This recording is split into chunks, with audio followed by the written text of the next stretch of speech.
Welcome to a very short version, a combo off the post preview episode of Soccer Chat.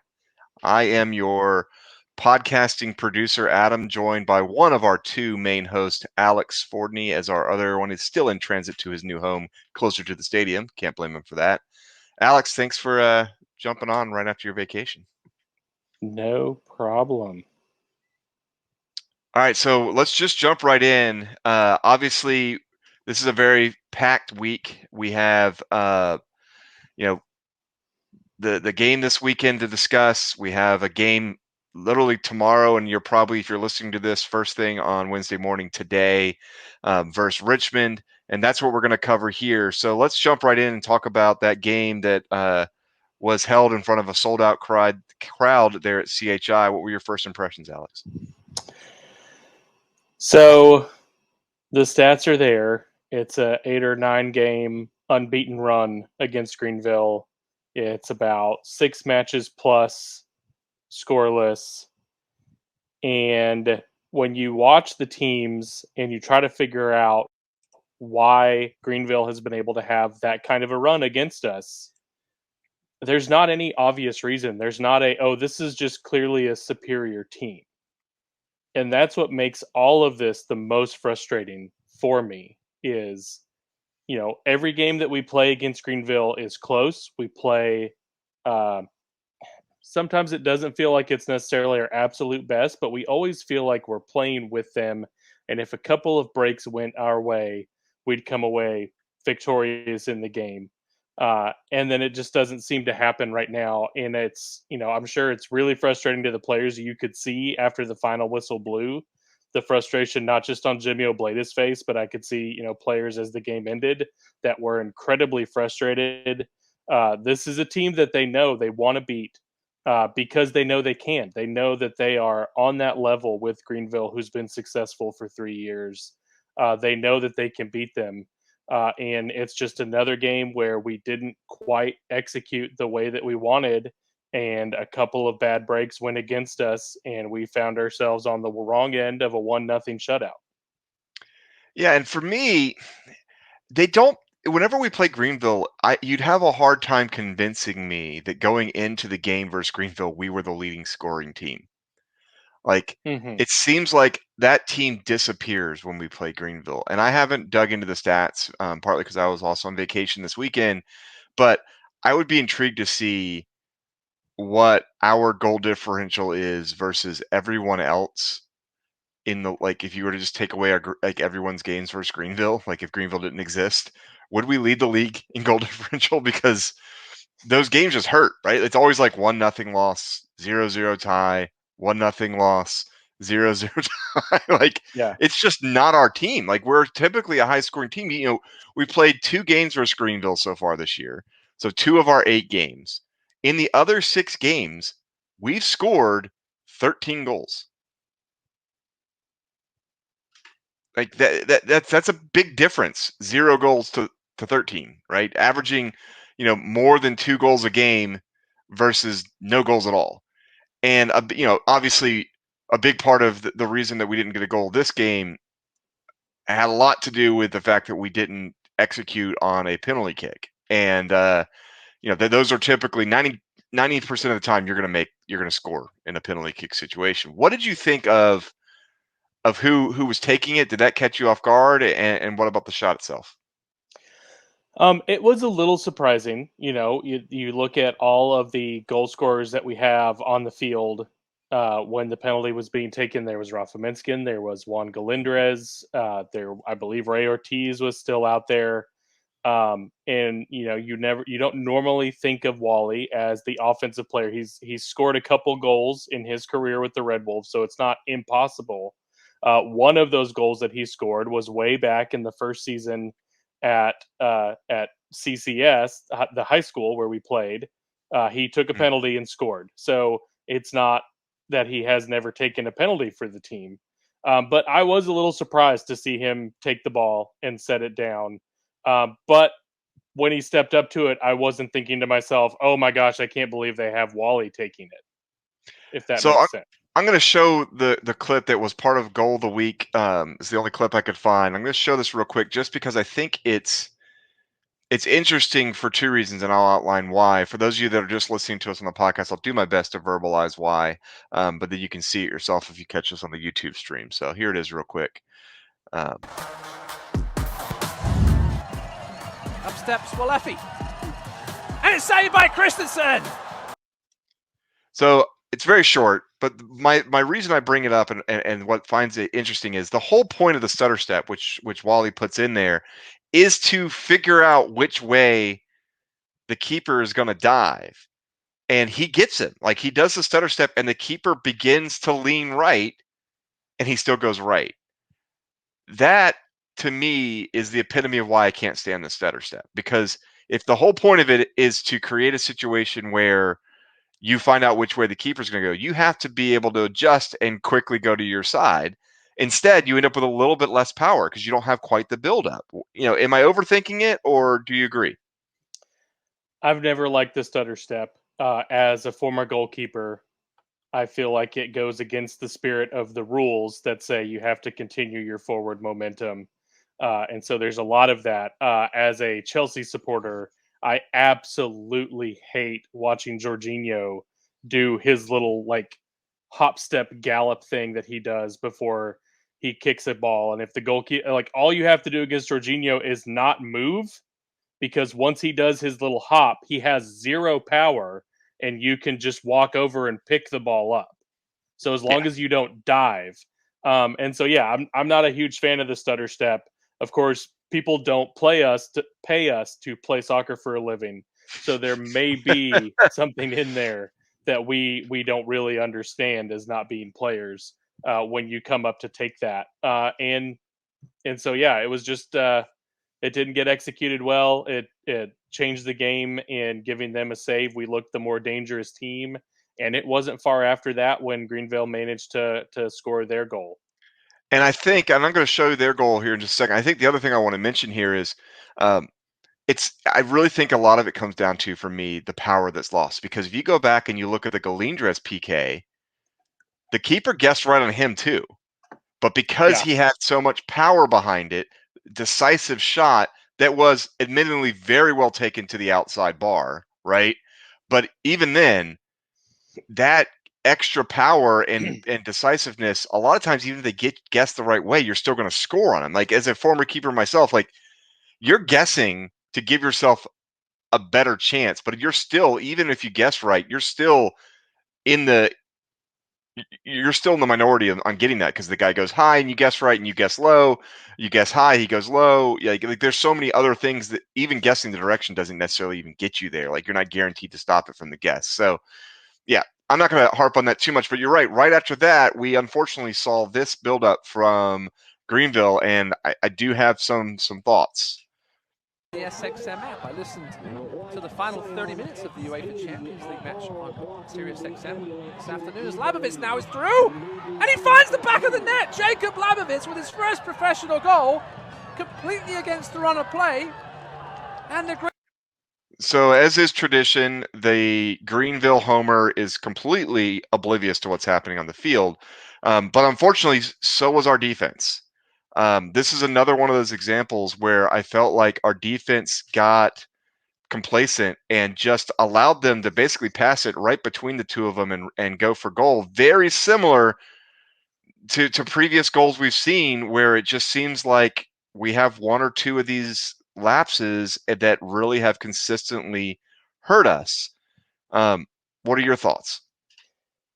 I thought Nico Cardona in his start had a really good game, except for this one play where you see him kind of mistime a jump on heading that ball, and maybe he should not have been trying to play that out of the air and should have just kind of retreated to defend the player that the pass was made to.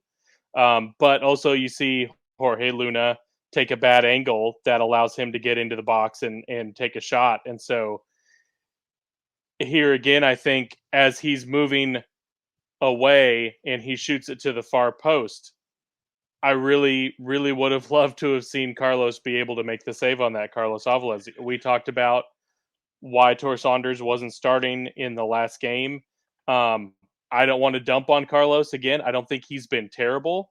We kind of argued back and forth. We have for the last couple episodes about whether it's the goalkeeping, whether it's the defense. Yeah. To me, a lot of it is a yes and. Yeah, The I think this keepers is are the not. trifecta. Yeah, the keepers are not coming up with the saves in big moments like we were used to with Alex Mengels and Tim Trilk. The defense is also having lapses where teams are getting into really dangerous areas, kind of against the run of play, and we're all sitting there shaking our heads, wondering what happened. And there's just far too many times that they're, in the center of the field, we are getting beat by fast forwards. There's good speed in League One. You have to be on your guard. You have to be communicating. And I feel like that may be what's been the biggest problem is people are not talking on that back line, letting guys know where the opposing players are to make sure that everyone is accounted for. And we keep getting burned and we're leaking points. It's not a time to panic, but it is something that needs to get fixed pretty soon if we want to continue to be a team that's challenging for hosting semifinals. Yeah, and I think you're 100% right. Like, it's not a time to panic. The team at the top, Charlotte Independence, have had a good season so far. They're 3 points clear of us. Their goal differential is actually less than ours. So that's not a time to panic. North Carolina, 2 points ahead of us. Central Valley, 2 points ahead of us. None of them running away on goal differential. Yeah, I mean, even the teams that don't have the games, right? Hailstorm has 2 games in hand. They're 3 points behind us. I don't see them winning both those games in hand because they haven't really shown that they're that quality of a team. Poor coaching. Union Omaha, I think they've got a different focus right now, and the longer they get to sit around and all of us not run away with it, the more likely it is that they make a run at the end of the season, because their focus is on the U.S. Open Cup, which will now, not really be a distraction until the end of June. So we could see them make a little bit of a run here, right? And that's kind of where I'm at. Like, I feel like we've missed some opportunities that we didn't need to miss, and a big part of that is the leaking in the defense that we didn't expect. Like, you don't expect to see those type of issues from a Jimmy Obleda coach team. That hasn't been the case. And I do wonder, like, what is it that keeps Tor from coming in? Because I think it was a trifecta here. I don't want to put this all on Carlos, so I don't think it's all on Carlos, but he also doesn't come out to cut the angle on this play. He doesn't force him to shoot the near shot, which is a lot harder because that's where our defender is, right? He allows the open side on the other side. So there is a big miss by him there. But as you pointed out when we were watching this, there is something that he brings to the game that I'm not giving him enough credit for, and that is how wonderful he is at starting things from the back. His placement of the ball, whether it's on a punt or a throw or anything, he's really good at that. And so maybe coach looks at it and says, that's more important to me than some of the other stuff, and he's putting more pressure on his central defenders to step up, because I think the central defenders do their job correctly there. They don't score on us. So I can't really put that on Carlos. But I also want to say central defenders aren't going to be perfect, and that's when Carlos has to step up. It's a combo of both, and we're seeing that failure unfortunately happen to both groups at the same time frequently early in the season. We talked to Jimmy Obleda, I think it was towards the end of last season, and he talked about Daniel Navarro as kind of an unsung hero. The work that he did as a center back for the Chattanooga Red Wolves last year didn't really show up on the stat sheet. He didn't get himself named to Team of the Week very often because he wasn't scoring goals, which is exactly what your Team of the Week central defenders need to do. Because they just look at the stat sheet at the end of the games instead of watching them. So he was kind of an unsung hero, and I think the way that the beginning of the season has gone is proof of that concept that we are really missing Daniel Navarro. He has, he's been injured. It's not anything that's anyone's fault. No one wants to be on that field more than Daniel Navarro. No one wants to see him back more than he wants to be back, believe me. And so, and he will be back this year. He's probably got another month or so, I think. And then you're probably going to see him, come off the bench a few times for probably 2 or 3 weeks to kind of make sure they want to be careful about that. But yeah, his return. I'm looking forward to. I think it's really going to help solidify some things, and the fact that we've had to kind of change stuff around here again. A center back pairing relies a lot on understanding of each Yeah. other in communication, and we have not been able to have that same consistent And pairing in the back like we had Navarro and Ramos last year, we're and not everything going was to solid. for the next few months because of national team duty, which is well deserved, but it's also going to, create some turnover there with Cardona being pulled in. I don't know if he's captaining his Puerto Rican team again or not, but he's definitely been called up for national duty again, along with a number of other players from League One. I think there are 4 total League One players on that team that are going to be playing in the Nations League for them. But that's going to create more disruption, and before we get Navarro back, so that's a little worrisome. Now, for those of you that are new to League One or have traditionally been someone who watches a lot of the either USL League Two or MPSL style, where it's a 6 to 8 week thing, when we talk about he's not going to be back until July, fully back until August, you're still talking. Say he comes back mid August, you're still talking like 12 games right before playoffs start. So there's still lots of time for him to come back, create that pairing with Cardona, and really create a quality backing there. Allow Luna to be able to be used in a way that he was used last year, which was very effective, right? And see some strength come back to that defense. But until we see that, it's always going to be a little bit worrisome. A 0-0 or a 1-0 game you don't feel comfortable in until we start seeing more consistency out of that back line. All right, so let's, we're trying to keep this one short, but I can't shut up, so that's what's causing the issues here. But as we move into today's game, tomorrow's game, depending on when you're listening to this, the game on Wednesday in Richmond. Richmond's currently sitting 3 points behind us. They are a goal differential, 1 goal differential difference. Their recent games haven't gone terrible, but they haven't gone great, right? They lost to North Carolina 2-1. They tied Union 1-1. They got boat raced in the Open Cup to Charlotte, but that's an MLS team. They lost to Forward Madison. But they've beat Charlotte Independence, who's currently top of table. So, what is your thoughts on Richmond as you look at this team as we go into this game? They're a good team. You can't sleep on them. You can't take a break. But I think it's going to be very similar to when they came to Chattanooga. We did an excellent job containing Emiliano Terzaghi. If you can contain and keep Emiliano Terzaghi from getting in those dangerous spots that tend to be what sink us, you can handle playing against Richmond. And so we did in the game where they came here. We could have won it 2-0, except for a good save by Fitzy. Good save, Fitzy. And I mean, I think it's the same sort of thing. Our team is coming off a loss to Greenville, quite angry. Northern Colorado can tell you what that's like, having an angry Red Wolves coming off of a loss against Greenville. And so I think they're going to be ready to go. Carrera Garcia is going to be rested and primed. Possibly looking to score off of a free kick in a good spot and get a good celebration and stick it to the league over his atrocious red card suspension. And so I feel really good that we could come away with a 2-0 victory on the road, come back home and have a good game against Union Omaha, and everyone feel really good again. Yeah, and that's the hope. I'm going to go full nerd here and go over some of the stats from that game that was at CHI Memorial, because I think some of these are really interesting. So first and foremost, possession is the most useless stat in soccer, except for when you can use it to your advantage, which is what I'm going to do here. So Richmond had 55% of the possession and 0 shots on target. Those two things combined tell you we were letting them have the ball, but not in positions that they wanted it. They had 8 shots. Those are those type of shots where like the guy shoots, you're like, oh, cool, thanks for the free kick, or thanks for the goal kick. Like they were not quality shots, is what you read into that. And then also them having a lot more passes than us is also a sign that we were letting them have the ball.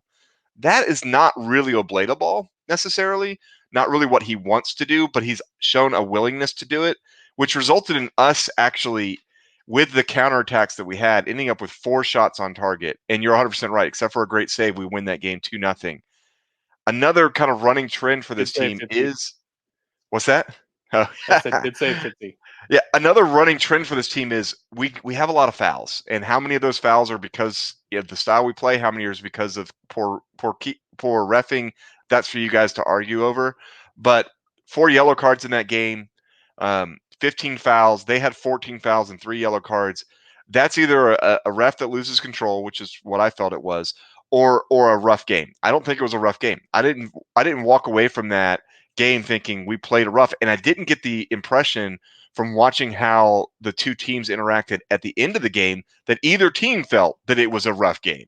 And you don't typically have 7 yellow cards given out and not have the opposing players angry at each other at the end of the game. That says to me that's poor reffing, but it is what it is. All I that to do say, remember Richmond keeping themselves upright surprisingly often in that game because they do enjoy the Harry Kane school of falling down and then kicking people in the ankle. well, and I also remember Tazargi, I can never pronounce his name correctly, doing his classic "I'm old and fall over" a lot, and the ref pointing to him and telling him to get up, like basically saying, "I'm not falling for that crap this time." Early in the match, which I think set that tone. But then he lost control at the end because all of our refs don't know how to hold control of a game for more than maybe 20 minutes. But I'm with you. I expect this to be a game where we really could go in and win it. I do think just historically we've been struggling this year with keeping clean sheets. So I'm thinking more like a 2-1, where it's a little bit more worrisome. But I think we can get 2 goals. Alrighty. I'd say this episode's been long enough. We will be back on Thursday to give you a breakdown of the game against Richmond and get everyone ready for Union Omaha coming to town on Saturday. And so we look forward to that. Thank you so much for listening, and we'll see you next time. Bye. Bye.